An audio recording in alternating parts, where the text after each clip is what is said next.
to have you here this evening. My name is Jasmine Sankofa. I use she, her pronouns, and I am the Executive Director of Movement for Family Power.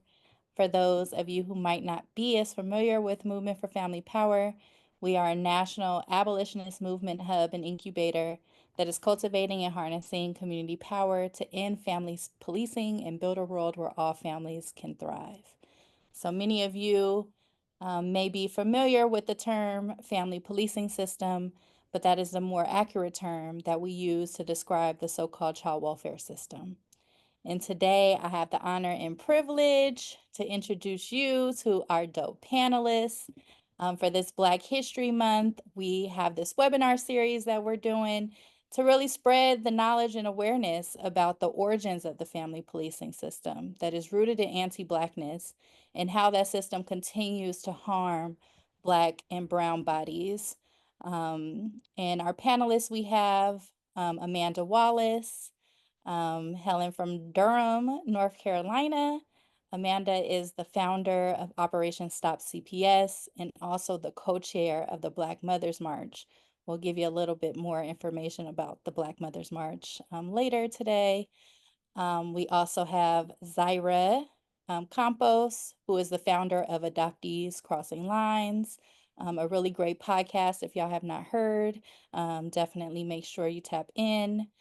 We have Erin Miles Cloud, who is a staff attorney at Civil Rights Corps and also a founder of Movement for Family Power.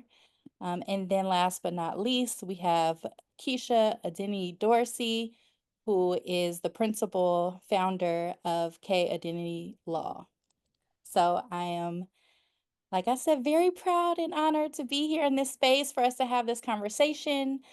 We want you all to feel as if you can participate in this space. So please make sure you drop in the chat any questions that you might have, any thoughts you might have, because at the end of the panel conversation that I'm moderating, we'll have an open question and answer space. So we want you to be engaged as much as possible. And so without further ado, I will just jump right on in it, right? So this first question, I wanna see if Keshia can tap in first. But really, why we're all here is we want to learn more about this family policing system and understand what are the origins of forced family separation in this country. Thank you. So first, let me just say as a caveat, y'all might hear Baby Shark in the background. So I apologize for that. But the history really of forced family separation in this country really dates back and is deeply rooted in chattel slavery in this country. And without getting like too academic for this webinar on a 4:00 p.m. or 7:00 p.m. or wherever you are at in the world, I think some of the things I really wanted to make sure that we highlight in regards to the origin story is that oftentimes we think of chattel slavery and family separation, we think of family separation as something that was incidental to enslavement, when really it was a part of the fabric of the system. It was an integral part of it. Mothers who were giving birth, their children automatically, because of our laws in this country, were to considered enslaved automatically, so born into slavery. And when we think about and we look at just some of the historical documents at that time, even individuals like our third president would give advice to plantation owners, indicating, and I want to quote him specifically, that a enslaved woman who brings a child every 2 years is more profitable than the strongest man on the farm, right? And he went on to brag about how one of the individuals who he had enslaved bore for him 9 children, right? During a 12-year period of time. And those 9 children really were essentially some commodification of Black bodies, right? Because those individuals then would be required to engage in forced labor, right? And family separation was important for that because it was used as a tool to control enslaved people, to prevent them from running away. It was used as a form of punishment for individuals who rebelled against what was, happening to them, who spoke up against it, who didn't make enough money, right, or enough picking up cotton for their, their enslavers. And so it very much so was a very strategic tool that was utilized during chattel slavery, and something that we still see today. Um, and the other piece that I think I just really want to underscore too is that in order to justify or to continue this practice, this inhumane practice, there was this dehumanization of Black people, right? And again, if you look at historical documents, you would hear about, you know, they would say things like the mother will forget that she, bore this child when we separate this family. And of course, we know that that is not true, because when slavery ended, right, in 1865, Black people, right, so a lot of folks took on the name of the first plantation that they were on to try to find their loved ones, right, and try to reunify with their families that had been separated or sold downstream. And so, again, without getting too much, I'm sure we'll talk about this during our conversation today. A lot of the tools that we see today in our current, family policing system really are not new. They are the same strategies that were utilized during chattel slavery as a means of, again, control, as a means of punishment, and as a means of commodifying Black bodies in this country. Thanks, Keisha. Mhm. Erin, if you wanted to jump in. Yeah, I feel like, first of all, happy Black History Month to everyone as they're trying to erase us. Happy Black History Year, decade, generation, future. Um, I just want to piggyback on what Keisha's saying. I think it's important for us, especially in this moment in time, to remember that enslavement is a policy choice. It was a policy strategy. It was a set of laws. It was created, and it was a way to create an economy. And in particular, in the United States, we had a form of slavery, which Keisha talked about, which is descent-based slavery, hereditary slavery, which means that the status, the policy choice of enslavement here was to come through the maternal line, was to create a status, was to create a genealogy of chattel slavery. And I want to just hold that idea in your mind, and I'm just going to explain a particular form of continuation of this chattel slavery in terms of the family policing system. A person has had contact with the family policing system. Their child is taken from them. Years later, they have another child and they go to have that child in a hospital and a flag comes up. Why? Because they had prior contact. We may not say family policing is descent-based slavery or is hereditary slavery, but we track people along those lines. We assign risk to the bodies that bear the children in society. We flag people. We will even move to terminate parental rights simply because you were in contact previously with the system. And so oftentimes people perceive this to be like an exaggeration, hyperbolic, like, why are we talking about this now? But the reality is the logic, which is important. It's the logic, the policy choice, the economics of descendant-based slavery, the choice to create a status in which you just cannot bear freedom is one that still is maintained in our systems today. And we are in a state of active erasure of that particular history. So that's the only thing I had to Keshia, because Keshia handled it. And I'll kick it back to Jasmine. Thanks, Erin. I think it's so important when we're um, talking about the history that we actually understand the history, right? Not only what we know to have happened, but like that logic, like you're saying, right? That logic behind it. Like, what is that strategy behind these choices that the system makes and continues to make to separate families? And related to that, that goes really well into like This next question of like, in what ways, making it concretely like you just did, Erin, in what ways is the family policing system the modern day auction block, right? Like some of you have seen, like the advertisement, the name of this webinar, right? Family policing the modern day auction block. Why is that the reality? Why is that not hyperbole or us, being extra when we say that, right? Like, why is this the modern day auction block? And in the work that you do, how do you see history repeating itself or continuing to move as it always has? Amanda, did you want to start us off? Yeah, definitely. And just also to Erin's point, yo, thank you, right, to MFP for holding this space and organizing this space to really just ground us in history.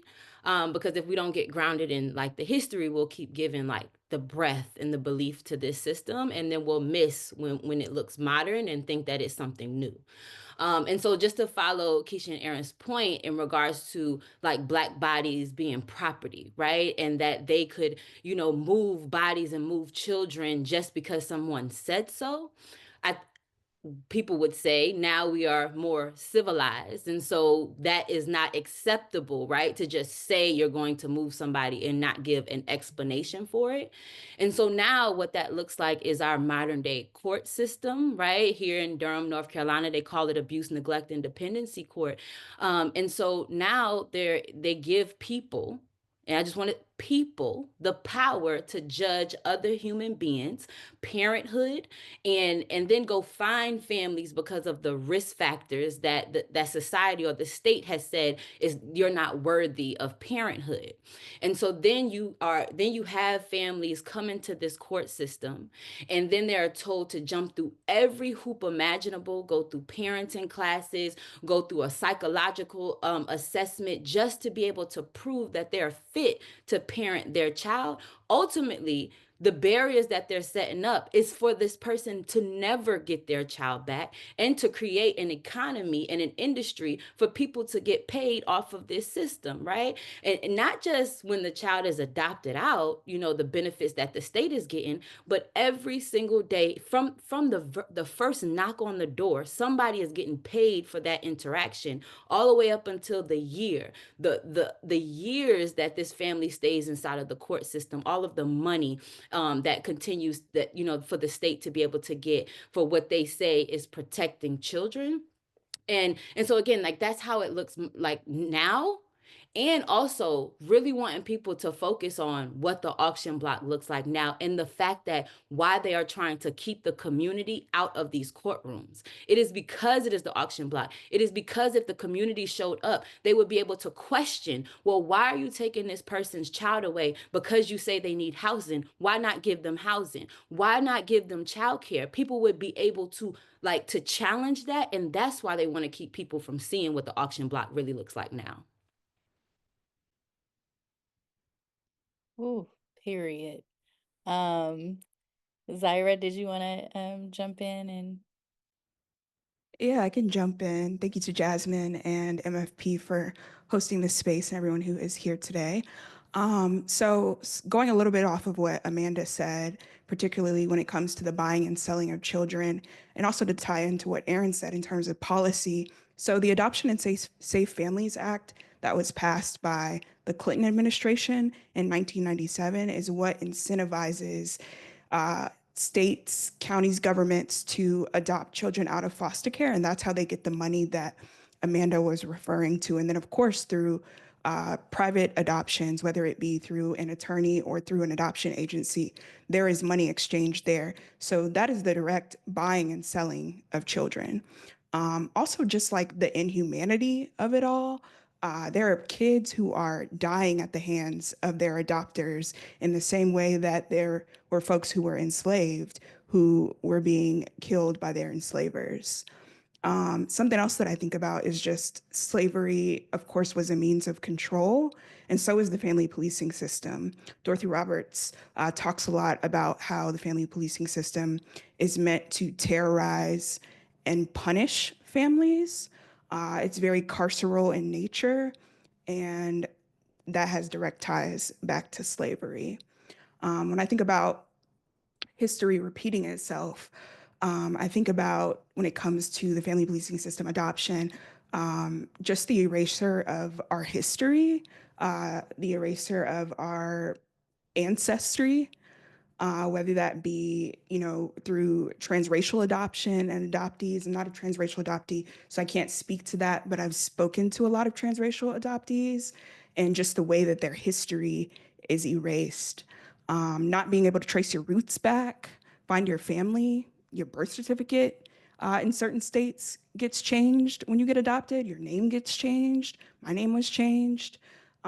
Just the idea of ownership in general, I think that mindset that a lot of adoptive parents, adopters have, that they own someone else's children. And again, through the policy, through allowing adoptive parents to change these kids' names, I think that signifies, it sends messaging about ownership. And then I think a lot about how there's a lot of overlap in these systems. So I think about the prison system and prison abolition. The prison system is just slavery by another name through the 13th Amendment, right? Like there's that little clause in there. And so that's another way. And then finally, I think about colonialism. We're taking children from one country, adopting them out here to the States, right? And that's functioning in the same way as slavery. Thanks, Zaira. I think it's helpful to see like those through lines, right? Like you know that when you're enslaved, even if you ever seen Roots, right? And you hear like Kunta Kinte like very clearly like what his name is, right? And the enforcement of a particular name, or attempt to, as an example, and like seeing that continuing now in the adoption space, and whether that's adoption through the family policing system or adoption outside of that system. So thank you for lifting that up.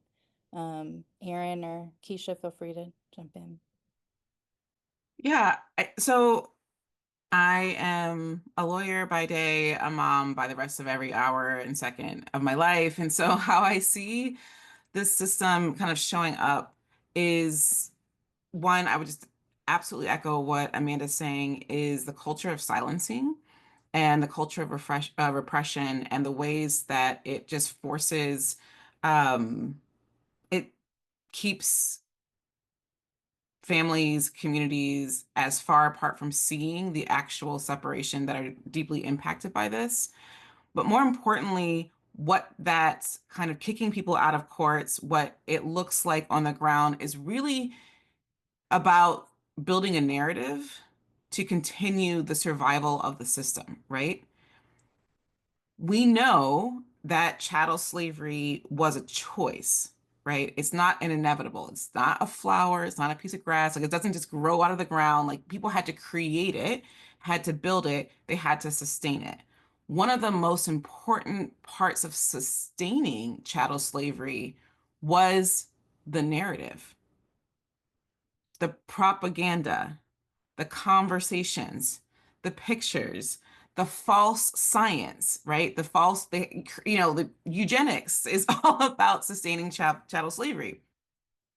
And what we see every day is that same purposeful, methodical, systematic work to build an idea that you can threaten people with family separation and call that help. It's nuts. It actually does not make sense.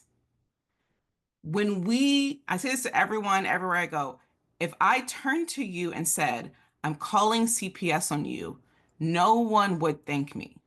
No one would say, this is awesome. I really appreciate it. Yet, when we challenge the system, when we try to come into the system as community members to say, you are hurting us, you are punishing us, this is a system of punishment and control, whether it's in policy meetings, in the law, whether it's on the streets, whether it's with a funder, doesn't matter, anybody, right? All of a sudden, the reality that if I called CPS on you, you would actually think it was a threat, all of a sudden that disappears. It becomes, oh, well, we're just trying to help. Like, we are just trying to work with needy families. We're just trying to put people back together. That kind of like magical twisting of words to reality is exactly what permitted chattel slavery to move forward, right? What happened is seeing a baby ripped from their arms is terrifying. Watching people be whipped and hanged was terrifying. And people had to say, oh, wait, I have to believe that Black people are not humans for this. And then people did work to build and sustain that belief. They wrote books about it. They wrote textbooks about it. They wrote articles about it, right? To make people feel okay, to make people disassociate from the actual pain that was happening. And the result of that successful narrative was years and years and years of lawful family separation and chattel slavery. That is exactly what we see today, right? Is that the narrative, the really persistent work to exclude community, to repress their voice, to silence people, to twist what we know is a threat, is permitting there to be lawful kidnapping. It's permitting lawful strategies of genocide on entire communities through a system called family policing. That when I say I'm going to call it on you, you say that's a threat. But if you work for it, that becomes help.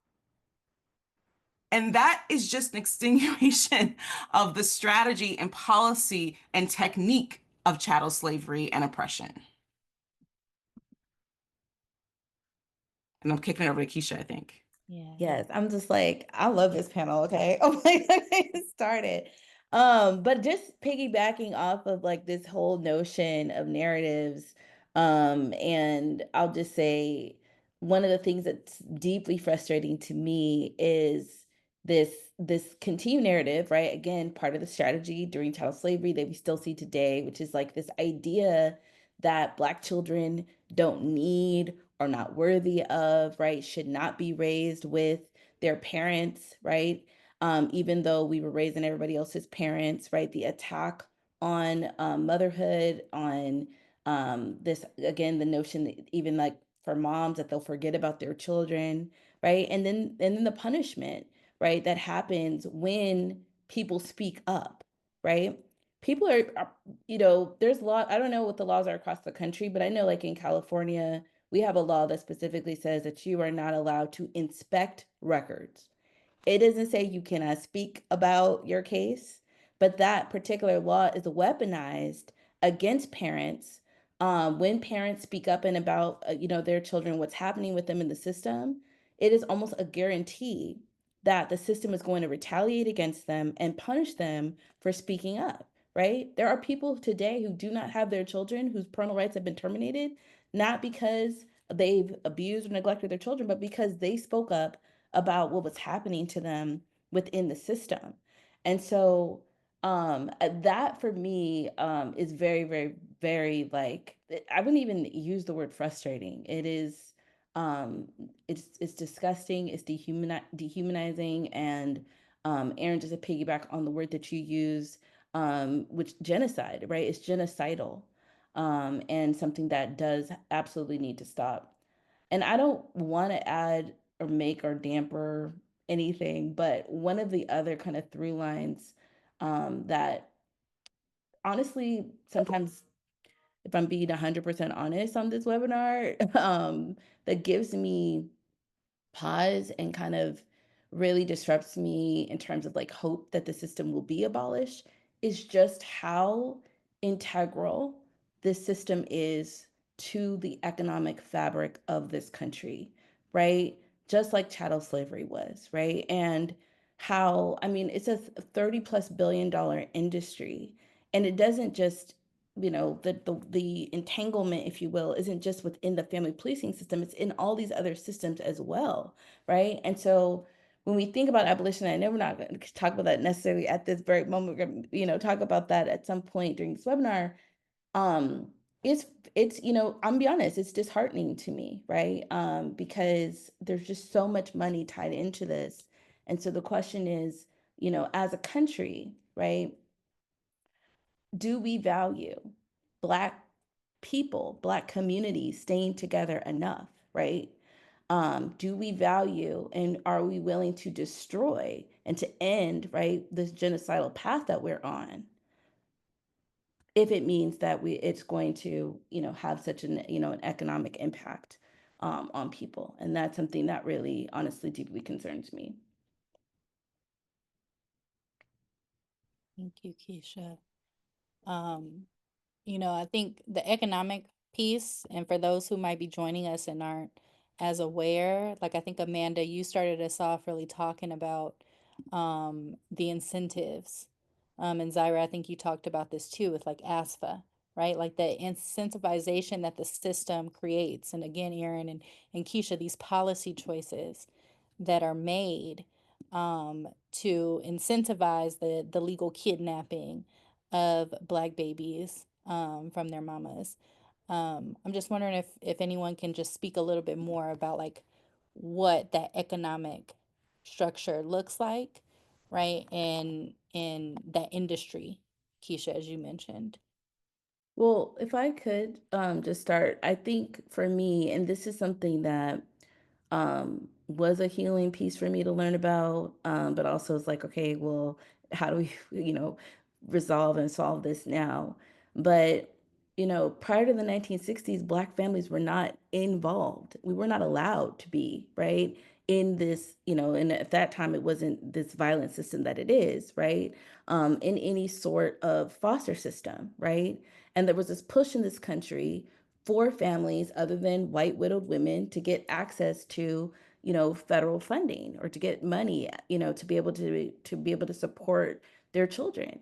And because of a lot of really international pressure, right? Not our own country deciding to do right, but really just not wanting to look bad.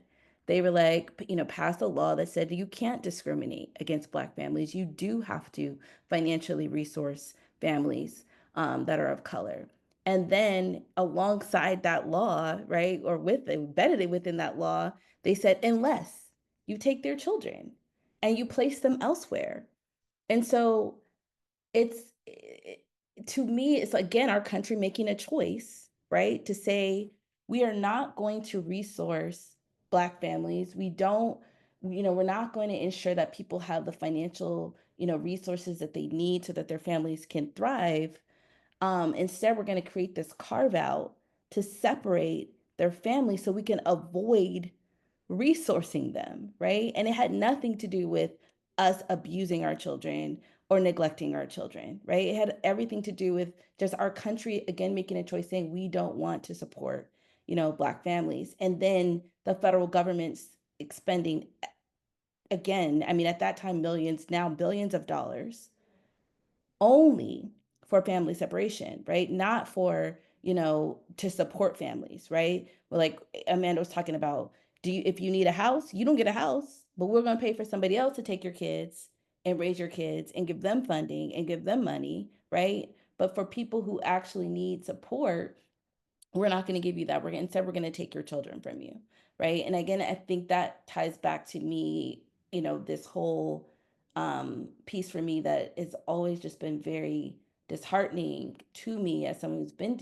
impacted by the system directly, is that choice that our country is making is coming at, they're saying it's for the welfare of children or for our best interest. And it's like, you care so deeply about not resourcing Black families that you would take children from their parents. And I just think that that is more than just evil.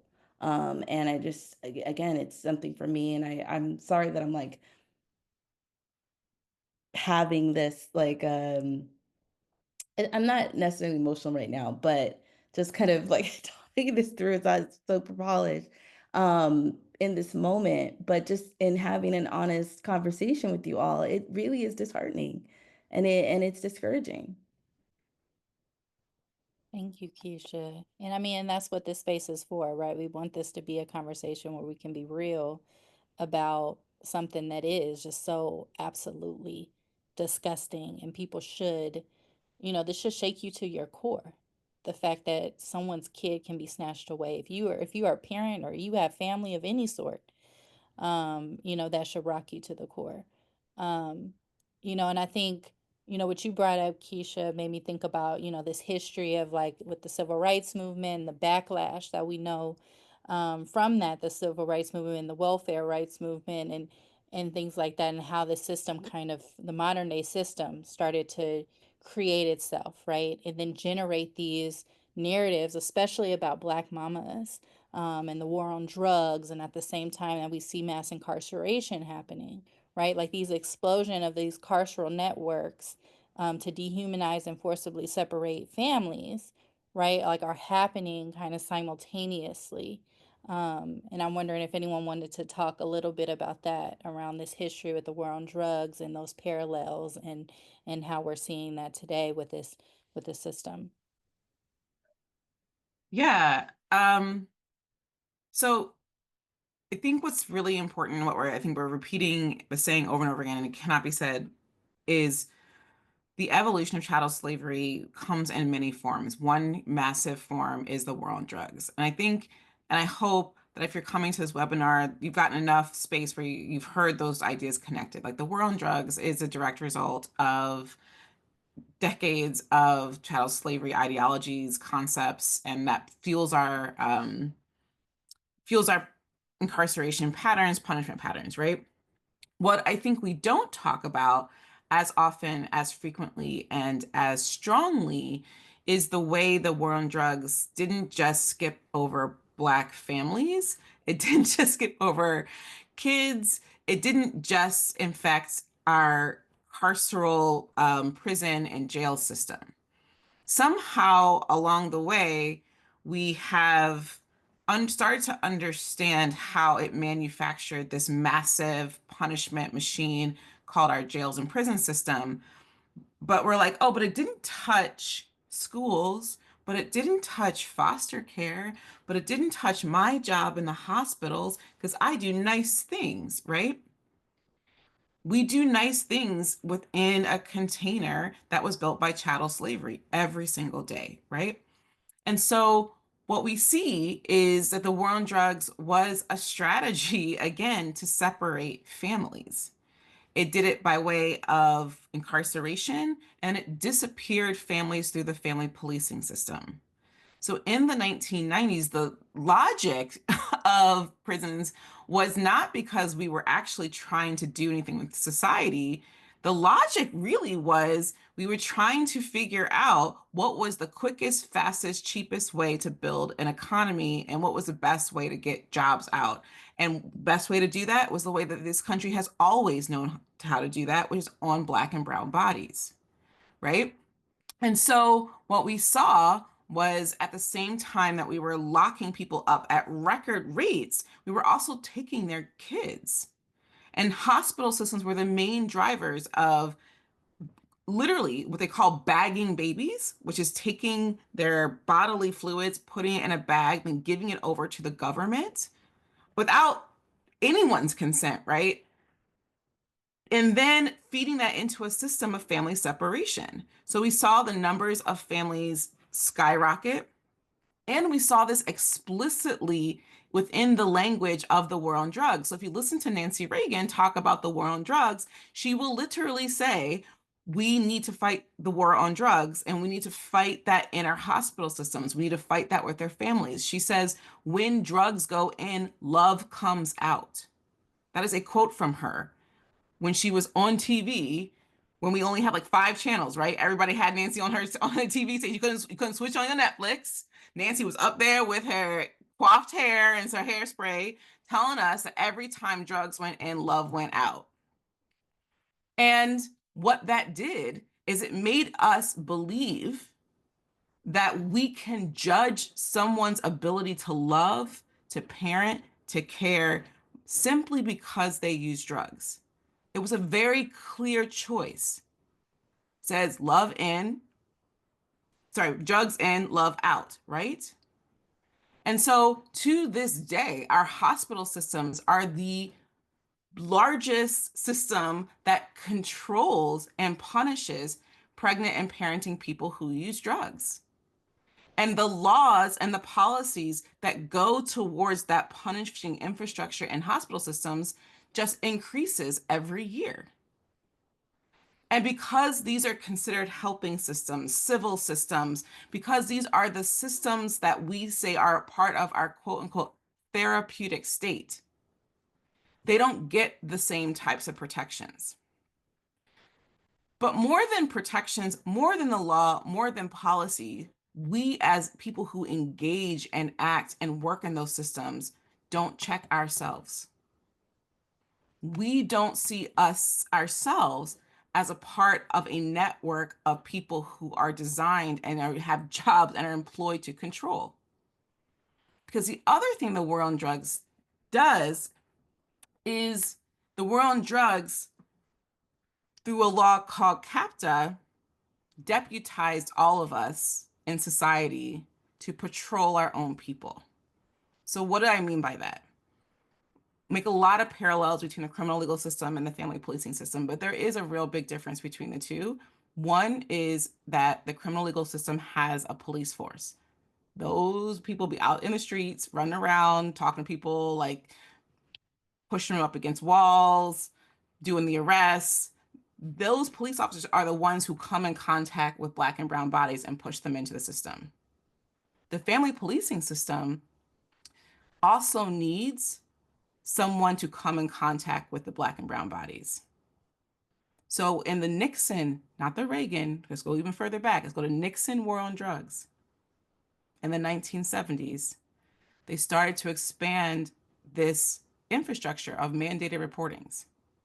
So now the people who are coming in contact with Black and brown bodies are the teachers, are the hospital workers, are the social workers. We become the patrol force. We become deputized. We become like the police officer, getting closer and closer to Black and brown bodies. And all we've got to do is pick up a phone. And the war on drugs is a part of that animation. It's a part of what energized those types of actions and policies, right? And then you get these ideologies, these narratives around drug tests, right? People feel like, oh, I'm doing a good thing. I'm going to pick up the phone and I'm going to Karen out on everybody and push babies into these systems, right? Exactly. Lindley in the chat says cops and cardigans. Exactly right. And what happens is that we get some of the largest amounts of family separations that we are still dealing with today. When I think about my life, I think that most of my family has been impacted by the war on drugs, either through incarceration or family separation.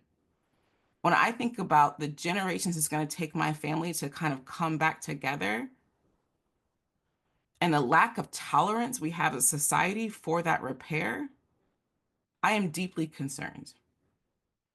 And most of us are working through that right now. And all of it's a relic of the war on drugs. Not a relic, it's a continued strategy, a success of the war on drugs. Thank you. Thank you, Erin. I think it's important to, like that these wars, like they're unending wars, like you're saying. It's like, this isn't, oh, the war on drugs, the 80s, maybe we moved past that. Like it's a continuation. Families continue to be under siege. Amanda and Zaira, I want to give y'all an opportunity to jump in here. And this like segues us into this conversation that we want to have about mandated reporting, right? And how these so-called helping institutions are arms of the carceral state, and leaving families vulnerable, to forced family separation and just the trauma, the threat of it, that's involved there. So I wanted to give y'all an opportunity to chime in about how you're seeing the social workers, right, the healthcare providers, the teachers, judges, lawyers, all these folks play into the system, and operate as that policing force. Yeah, I just want to first, of course, speak from experience as somebody who worked inside of the system for 10 years, and had to wrestle with the fact that like if we understand the history and the role of people on the inside of this system, then you have to see, like you just have to understand that you are the modern day slave catchers. And for the people who are making these mandated reports, they would then be the people who like are seeing people trying to get free or running away and calling and getting people to come and pick up these children or to separate a family. Like people have to wrestle with that. Like to Keshia's point, like I have no faith that this country will ever stop commodifying Black bodies and to stop benefiting economically from this. But I have faith that people will organize and have a sense of awareness to their role in this in this whole system, right? If we resist, if we stop being the hands and feet of this system, that could get us closer, right? To Erin's point about this narrative shift. Like that's like we have to be clear with people. Like you can't be a nice slave catcher. You can't be a like kidnap people's children like nicely and with integrity and dignity. Like you just can't do that. And so like we have to draw the line in the sand, right? And say like there are so many other things. There are so many ways that you can build your community up that do not include being a part of a system that we know is harmful. And I think it's easy to pick up a phone and call the government and pass the problem off to somebody because you think that that's going to solve it. It is so much harder to sit in community with somebody and figure it out. And so like that's just I think the challenge that we are at this point is that you can be like the social workers and the mental health professionals and the healthcare workers that continue to report to this system, or you can use your skill set to build up your community and organize people like to freedom. But again, it's a line that we have to draw in the sand, and we can't like tiptoe and go back and forth like with that line if we really trying to build and organize the freedom.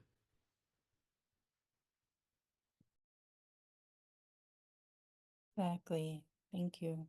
Zaira, did you want to jump in here? Yeah, I'll just add a few things. Erin and Amanda really, really hit everything. But when I think about healthcare workers and I think about hospitals, the drug testing of babies and how that often is an entry point for many folks into the family policing system, how an investigation has started.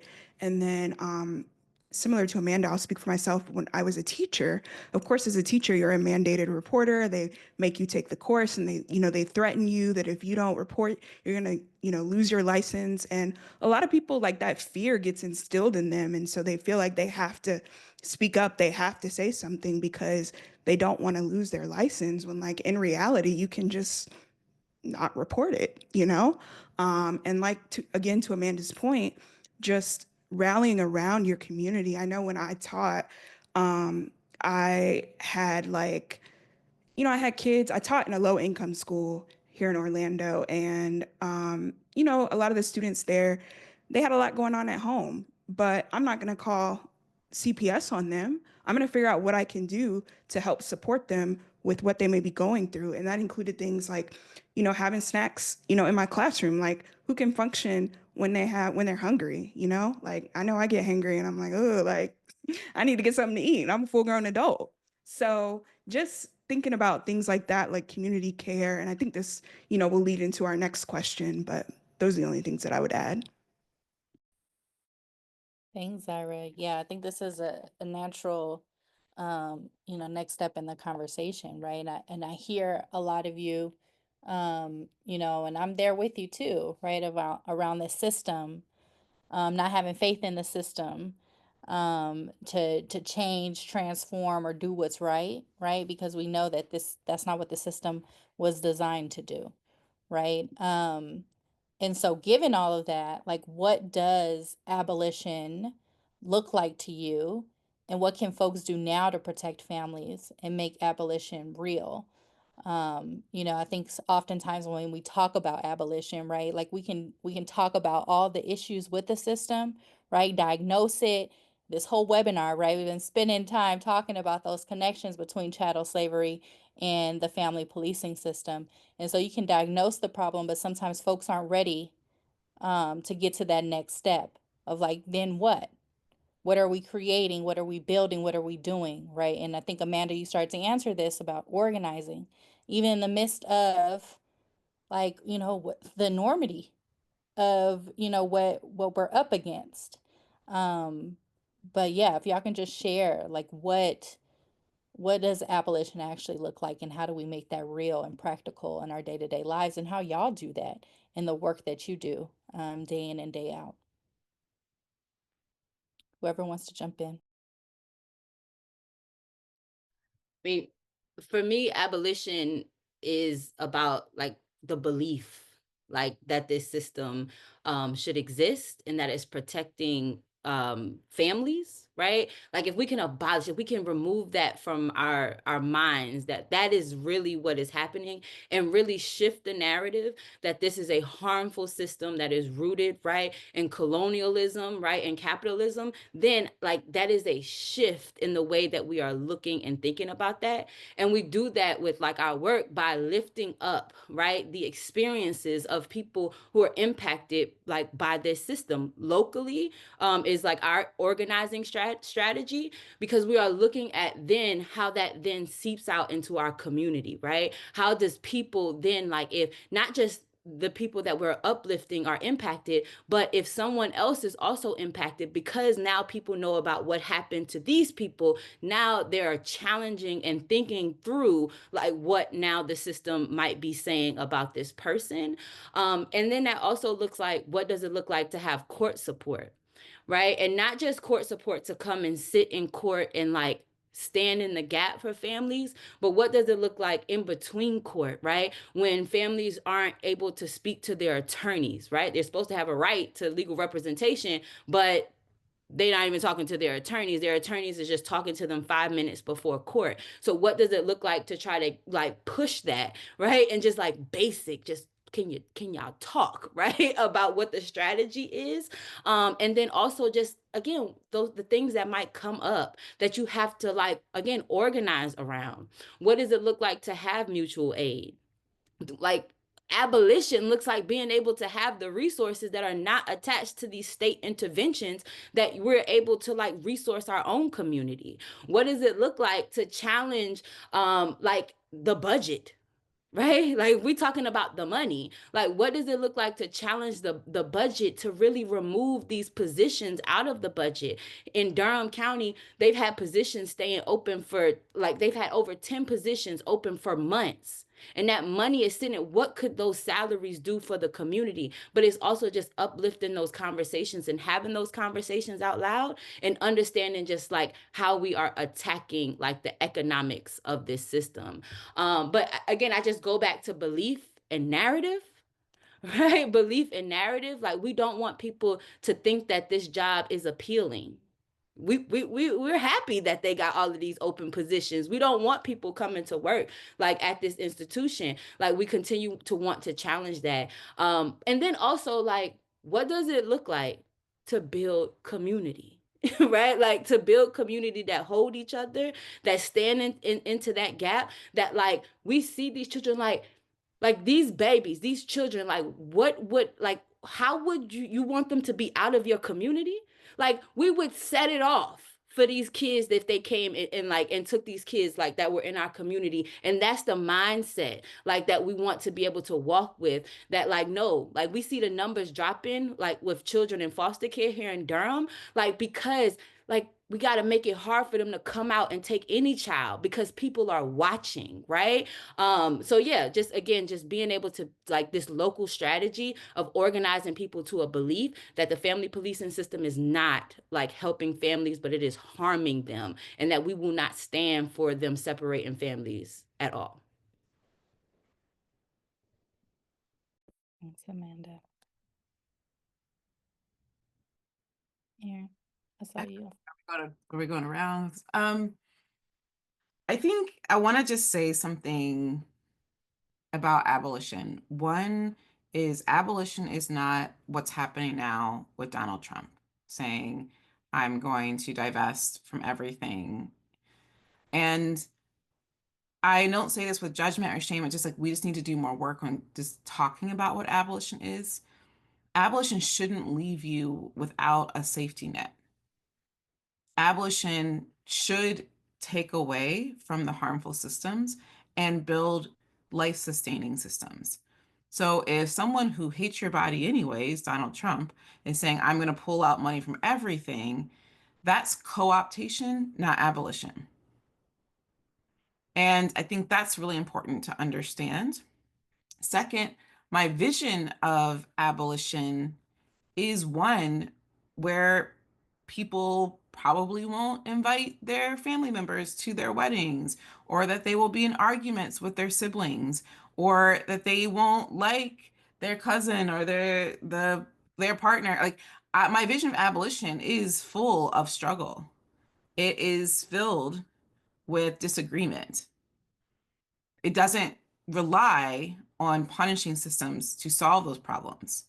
It might mean I don't like my parent and they don't come to my wedding, or I'm mad at my kid and we don't talk for a few years. Those things will happen in a world where abolition exists. We will have a different container for the human struggles that we have, though, right? When you start and build a world that is based on the choice of chattel slavery, the choice of degradation, the choice of the inability of descendant slavery, which is a policy of not being able to even like have a free family, then the disagreements within that choice are punishing. They are oppressive. They are extraordinarily violent.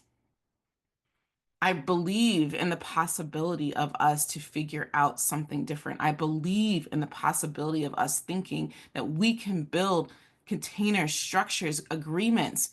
If you want to use the word system, use the word system. I don't care. It's a collective set of agreements that we are going to build that aren't going to be related to the fact that we have to threaten people that to take their kids to move through a struggle.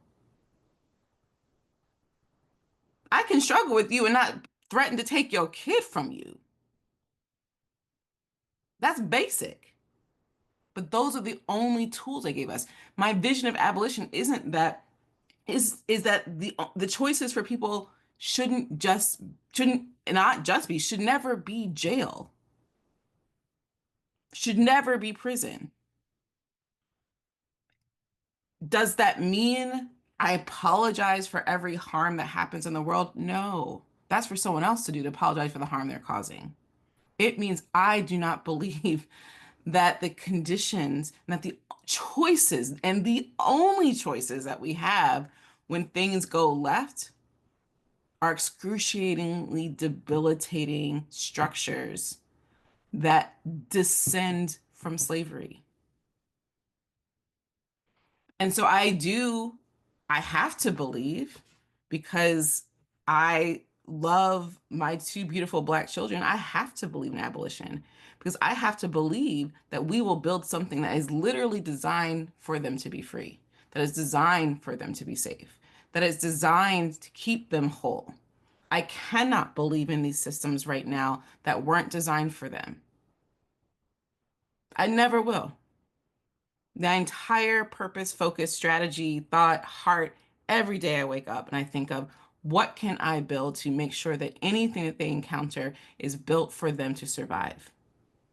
And if I'm not building something for my kids to live in to survive, even if they mess up, I'm not doing it.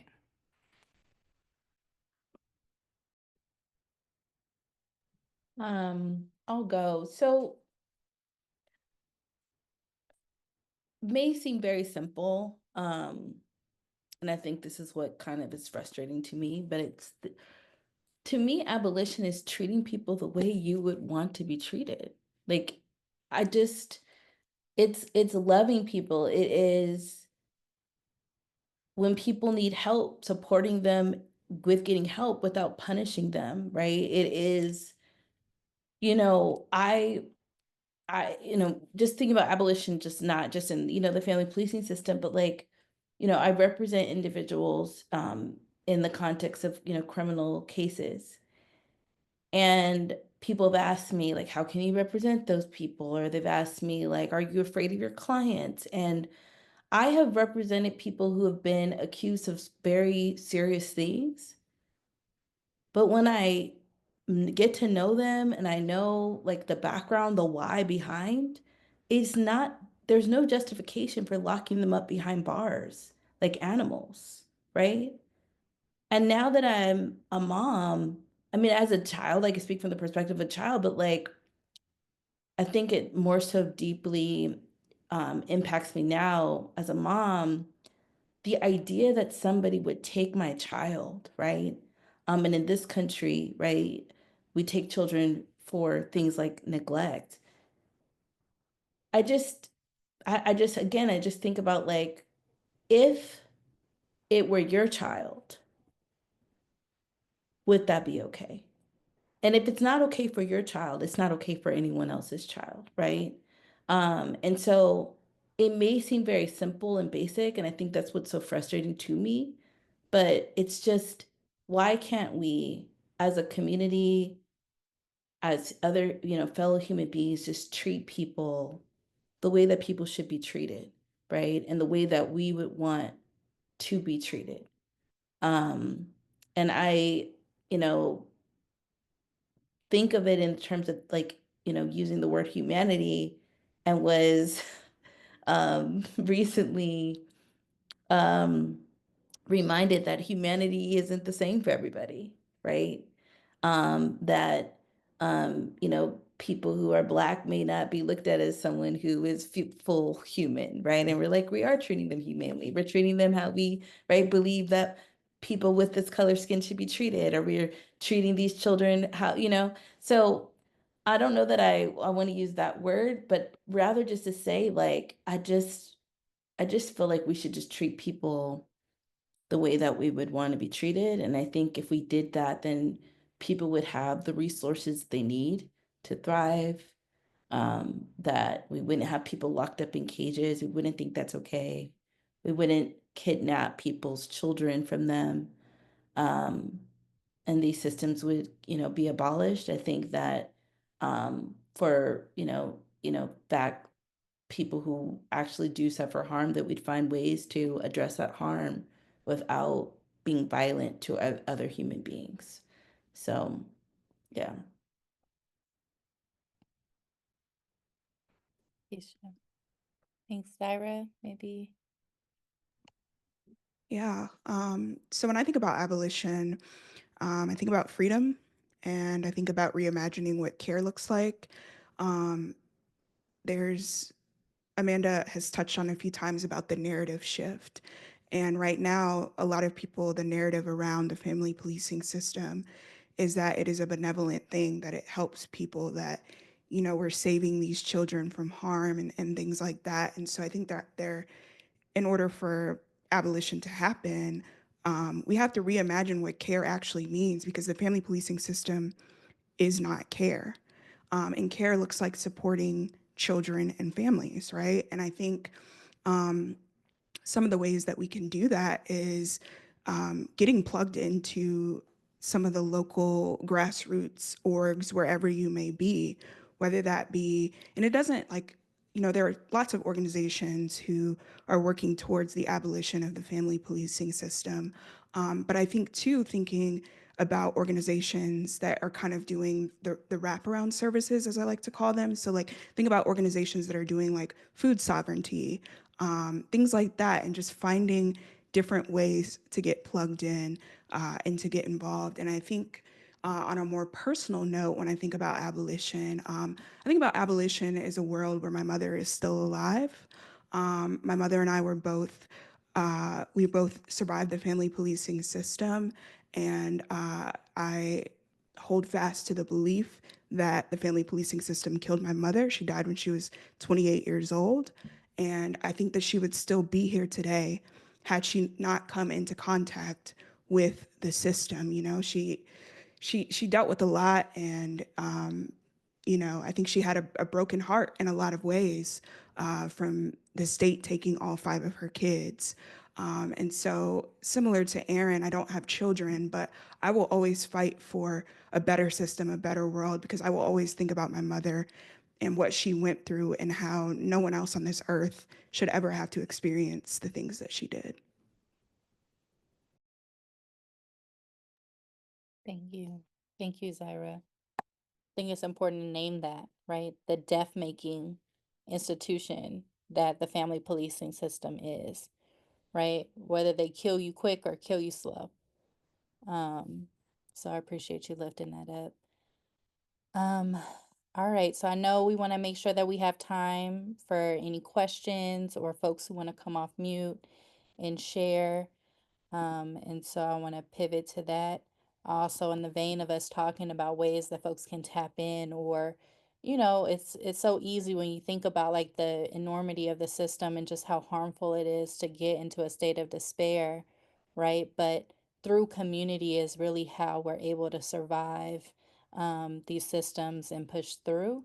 And it is a part of this larger Black freedom struggle, right? Like we're all a part of that continuous project toward freedom so that folks are able to get free, so that folks have the ability to struggle, right? As to Erin's point, the ability to struggle in family. Like nobody's trying to make it seem like all family is roses and butterflies, right? But why don't folks who have been the most marginalized, why can't we struggle together without punishment, without fear, without intergenerational harm that is enacted on our people, right? And of course, MFP, we're so, happy and this brings us joy even when it's heavy, right? To just come together and have spaces like this where we can have these kind of conversations.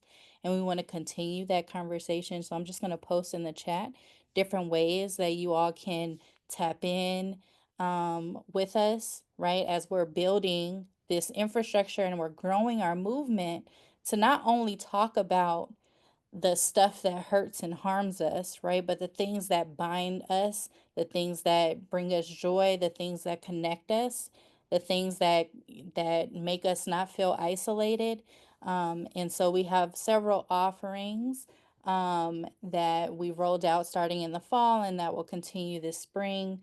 Including those that focus on healing, that focus on creating a sacred space for folks who are currently navigating this system, that build up the capacity of organization so that directly impacted folks who are on the front lines, who are walking hand in hand and standing in a gap for families, are able to do this work. And so I'll drop that in the chat. And I will turn it over to anyone who wants to raise their hand and ask any questions or chime in here.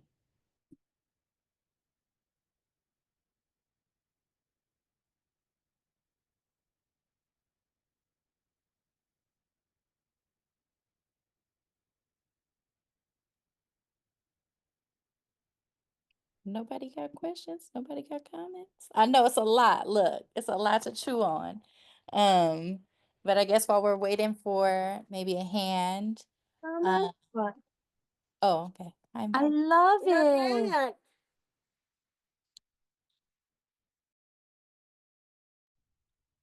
Oops, okay. I think I heard a little. Um, okay, yeah. I think somebody just posted about the Mother's March, a Black Mother's March on Washington. Amanda, you want to talk a Yeah, little I about see you. Thank you, Miss Antoinette, for shouting it out. But yeah, so the Black Mothers March is on May 11th, 2025. It's the fourth annual march on the White House. And the Black Mothers March is a coalition, right, of Black-led organizations who are engaged, right, in rescuing our children from the custody of the state. Like the people on this on our coalition, like they're doing the work, like to free our children. And so like and we want to challenge this narrative that we've been talking about, right? And curate this space of people who might feel like they are isolated, right? Or that this is just happening to them, to come together, to connect and to share knowledge, to be able to hold that space. And so it is traditionally on Mother's Day for a reason, right? For a reason, because for some people, they might not even get out of bed on Mother's Day because of like the impact of this system, but like being in a space with other people who have been impacted and like feel that same pain, to be able to get through that, to be able to leave with more power than you feel like you came with, right? To understand like that we are all organizing for freedom is just why we put on the Black Mothers March every year in Washington, D.C. And so I hope that people, will tap in and come to the march this year. It is a exercise in organizing, right? We want people who are organizing locally to be at the march, right? It's some conversations that we can't have on Zoom, that we can't even have on the phone, that we need to have in person. And so we want people like in one place so that we can talk about how we organize and how we strategize to abolish this system. And you can go to the Black Mothers March, go to blackmothersmarch.com to learn more and to register. In our art this year, right? It is called Black Love Rooted in Resistance, right? Because to Keshia's point, that the narrative that they put out is that parents would just forget that they had children, and it challenges that narrative by highlighting these love letters that parents will write to their children, who their rights may have been terminated or if they've been separated from their children, because we want to make sure that there is documentation, right? When their children come and find them, that they never forgot about them, that they never stopped loving them, right? And that like being able to build that like just those trails for children to be able to find their people. And so again, I hope that everybody taps in this year. You can go to our website and get and click. Sorry, y'all. To click get involved, and you can write your love letter right there on the website. I'm gonna just add a few more things into that. I'm gonna say, if you cannot make it on Mother's Day weekend, I'm gonna slow it down. I'm gonna put this link. You can donate right now. You can click that link. You can donate. You know what the next thing you can do? Everybody likes swag. Everybody like a t-shirt. You know what mamas love? I, as a Black mama, love a t-shirt. You can buy a t-shirt to support the movement, and you can wear that t-shirt. What else can you do? You're like, no, I want to step my game up a little bit. I want to do a little bit more. Well, you know what? You can organize, and they got a toolkit to help you organize. I'm gonna drop that right here. And if all you know how to do is press forward and share and retweet and like, that's helpful too. Ain't everybody got money, ain't got all these extra stuff, but everybody got an ability to share the information, pass it on, make it big, and that stuff does matter. And it's important because we're here for Black History Month. We're here to talk about this issue, but we're here to really build and have joy. This is Black Love Year, y'all. This is the year for love, for joy, for keeping it going, keeping it moving. So I want to put a couple more things, a couple more links as y'all are trying to think about your questions, because I know if you think about questions, you can click a link.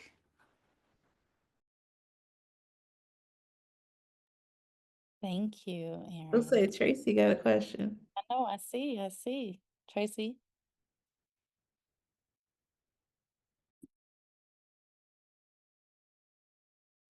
Sorry, I'm working from my phone. I was trying to see how to unmute it.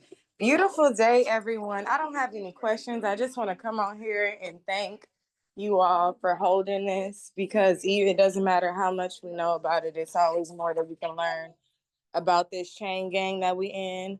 I love how we touched on the history and how it started with slavery, and it's just a different form of being in the chain gang, and how it's still instilled in the Constitution, but they have ways and clauses in hiding it, and a lot of people are blind to it because they do feel like they're helping out, or they're doing what's best for the child, but it's just because of the way that the world has brainwashed us. So I really appreciate this webinar, this session with everyone.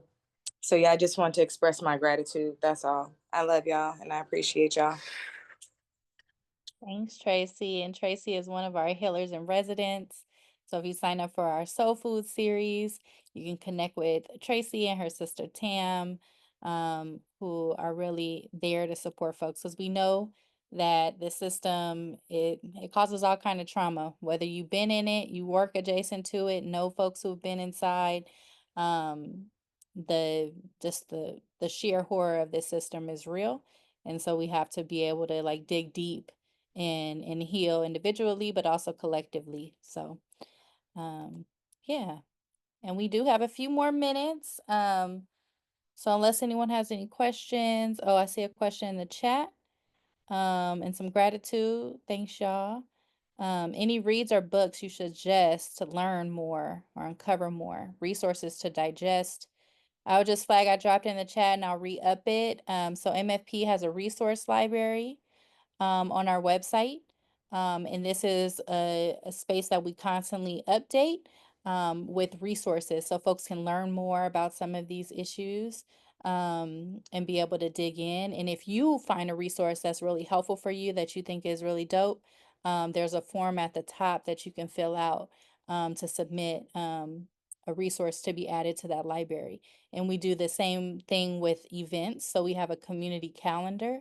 So if you have events that you're going to, you're creating an event, we're just trying to create a platform and a space so that folks can hear more about these things, right? You're like, look, that was a great webinar. I learned a lot.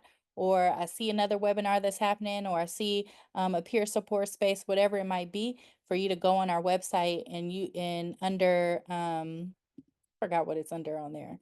Yeesh. Jasmine, what does your website look like? Okay, get involved. And then you drop down the calendar. That's when you'll see the community calendar and you can submit events as well so that you can learn more. Erin dropped in the chat, Zaira too, Torn Apart by Dorothy Roberts, anything by Dorothy Roberts, of course. Taking Children by Laura Briggs. And so folks can continue to share those resources. Ashley, I see your hand is raised. You want to jump in, sis?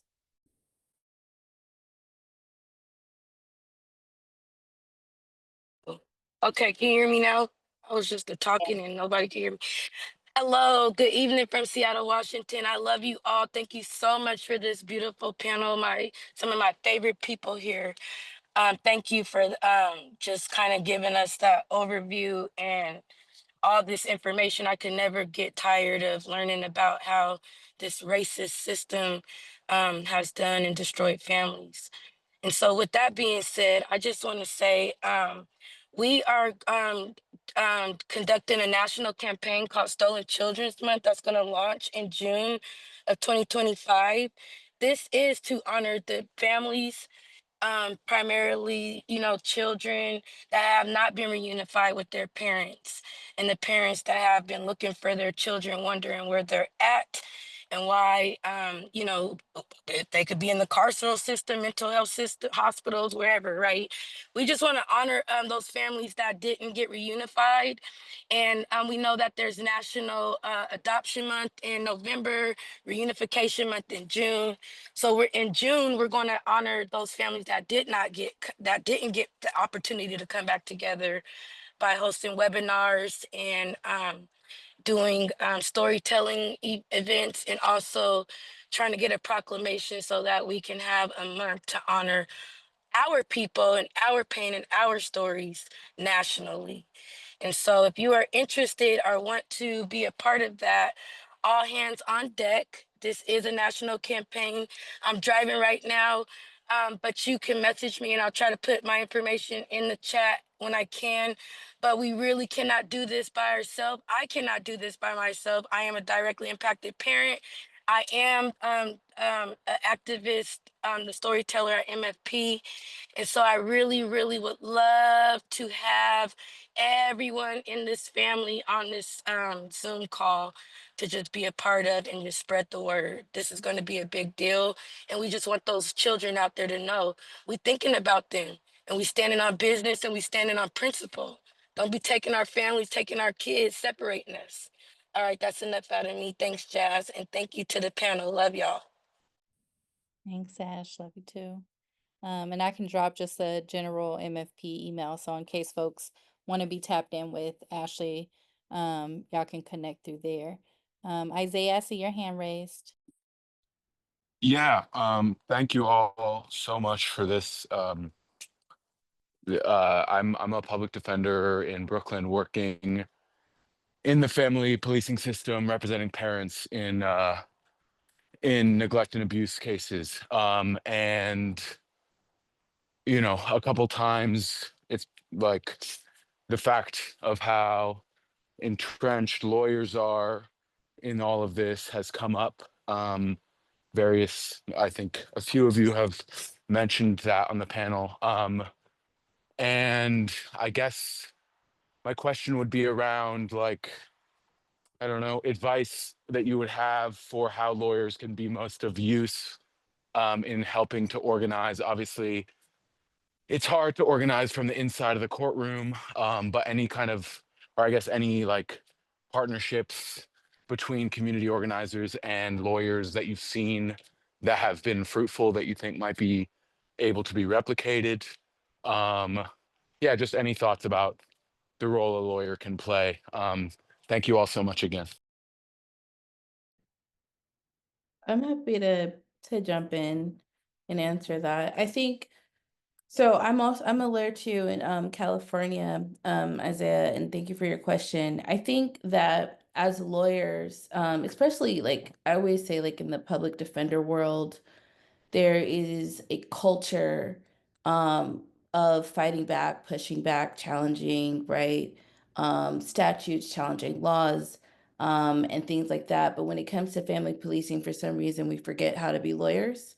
And so I think one of the things that we can do is to push back, right? I do think that there's organizing that can happen inside of the courtroom as lawyers. I think that we might be the quote unquote troublemaking attorney in the room, or we might be the one who the judge hates to see. But what I've found is that um, most of the judges that I appear in front of, maybe at first were like, who is this person coming in here telling me da da da da?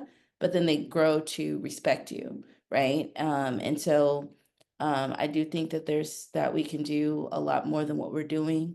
Um, and I also think that we have to be very careful not to be saviors, and not to approach this work through the lens of saviorism, and then check our own internal like biases, because I think that um sometimes I see folks like not fighting for kids to get home, and I think it's because the lawyer themselves, are also judging their clients and whether they quote unquote deserve to have their children, or might be quote unquote better off somewhere else, because someone is in a space where they have more resource. So that's my 2 cents on that. I think that there's a lot we can do. I also think there's a lot of education of like, we're talking about the silencing piece, right? In regards to families speaking up and being punished, and like, what are we doing as lawyers to challenge that? What are we doing as lawyers to expose what's happening in our court system that are often closed? I think in New York, your guys' courts are open, but I mean, a lot of parts of the country, our courts are closed, right? So in New York, y'all could be doing a whole campaign on what's actually happening, because I don't think there's any repercussions to it. Um, so those are just some thoughts that I have to that end.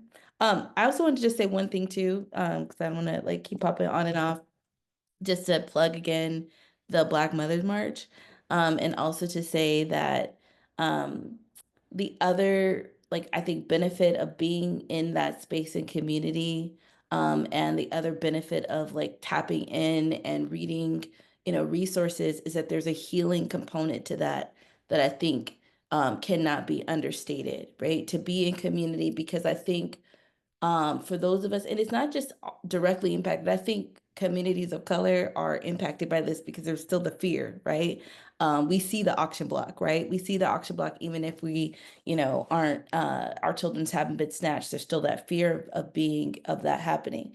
But we are oftentimes, our grief, our human response to being separated from our parents, from our children, is oftentimes also punished, right? And oftentimes made to not feel normal, right?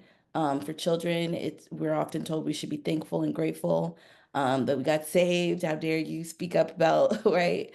Caring about and wanting to know where you're from and your origin story. For parents, it is you must be, mentally ill, or something must be wrong with you because you are, screaming or grieving about the fact that your child has been kidnapped from you.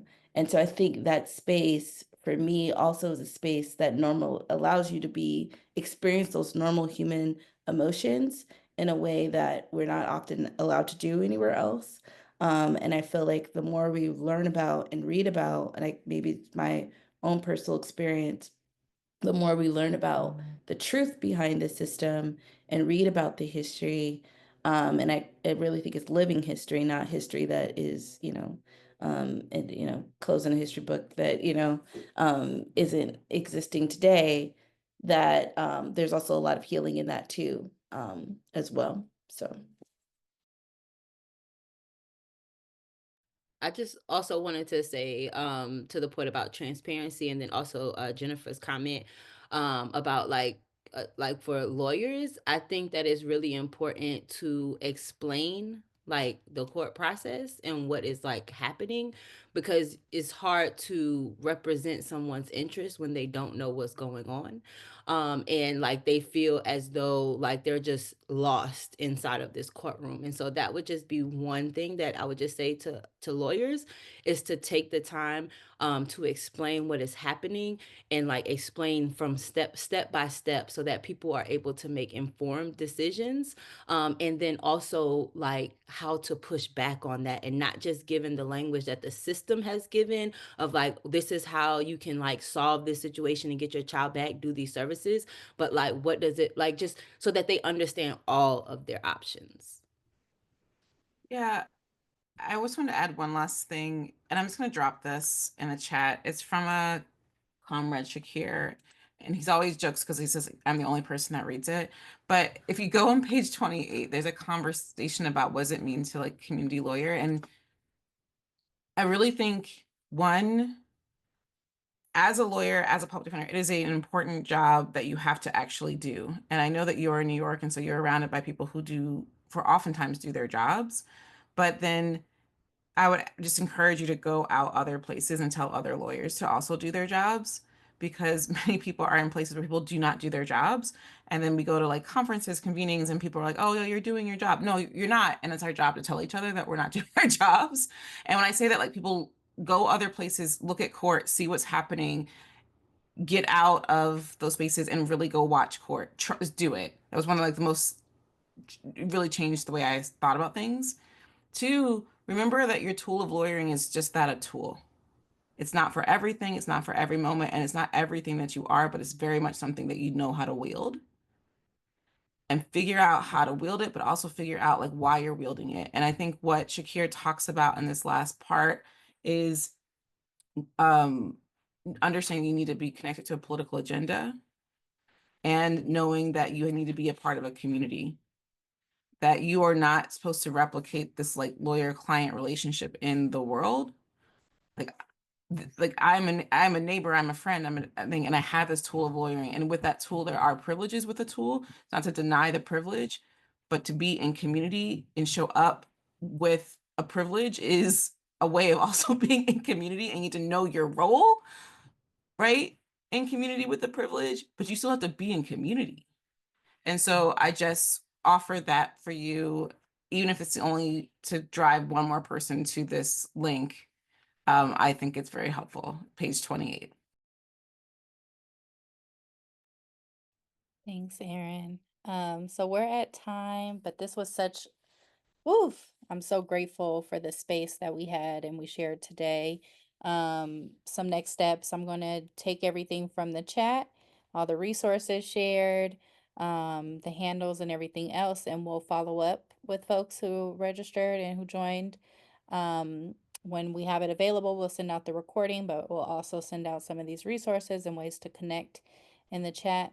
And please, please, please just spread this information far and wide to folks, build with folks, be in community, come to the Black Mothers March, tap in with MFP, connect with other organizations like Operation Stop CPS, Adoptees Crossing Lines, like really just engage with community so we can keep these conversations going, and keep the freedom train rolling. So appreciate y'all again. Appreciate Keshia, Amanda, Erin, Zaira. Y'all really brought it today, and I'm beyond incredibly grateful for y'all sharing space with us today. So yeah, with that, good night, y'all. Appreciate you. Thank you. Happy Black History Month to everybody. Hey. Black History, Black Futures. We building them. Black Futures.